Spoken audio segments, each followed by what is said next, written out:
development program that has had the biggest impact for us recently is the launch of our Technical Training Academy.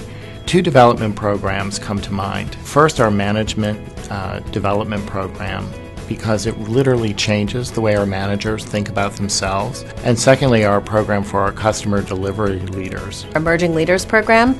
This program brings together a group of future leaders who come together for a shared learning experience in which they develop their skills and solve real business problems. I'm motivated to invest in employee development programs because I believe that employees that have lifetime learning experiences are most fulfilled in their careers. One of the key components of our brand is the customer experience.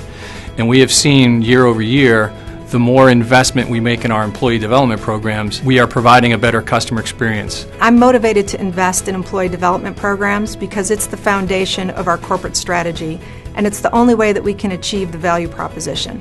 Building a culture of intention means to me knowing who you are as an organization and staying focused on what matters most to you. Having clarity about what the mission, the vision, and the values of an organization are.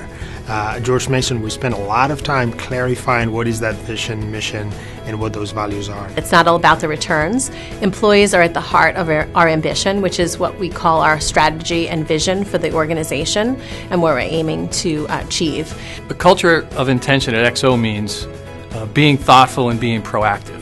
In some cases, culture can be what happens, and at XO we've really taken a strong stance in a proactive approach to building the culture that we want and providing the desired outcomes.